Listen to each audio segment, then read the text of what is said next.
سرعة مكلخال أكلاتنا تي قدامين أكلاتنا كابل سبعتن من حماماتن زخون بعدوان تهواسيان زي كلاخلنا قدامي سرعة مكلخالي ጥዑይ ዝኾነ መጋገባ ቦቱን ከሎ ሓገስትን ወሰነተራት ጻወቱ ቪታሚናት ሚነራላት ሙሰድ ንጥዕናና ዝያዳ ይደንፍዑ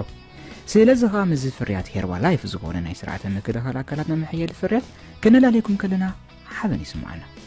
እዚ ፍርያት እዚ ንንቡር ዝኾነ ዕማም ስርዓተ ምክልኻል አካላትና ኣብ መሕየል ልዑል አበርክቶ ዘለዎም ታሽታት ከም ዚንክ ሴሌኒየም ቪታሚን ሲ ቪታሚን ዲ ይጠቃለል بزي كازي بسنبطا مصنعت استرابص ኤፒኮር ዝተባሃለ ዓለም ለኸ መርሕን ዘለዎ ኣብ ምሕካብተናና ልዑል አበርክቶ ዘለዎ ንጥረ ነገር ውን ሓዊፉ ይርከብ እዚ ፍስሓ ዝፈጥር ናይ ቤሪ መኣዛ ዘለዎ መሕየሊ ስርዓተ ምክልኻል አካላት ንምድላው ግዜ ዘይሓትትን መዓልታዊ ምውሳድ ጠናና ኣምውሓስ ዓብ እጃም ኣለዎ ሓንቲ ዕሽግቲ ማለት 3.7 ግራም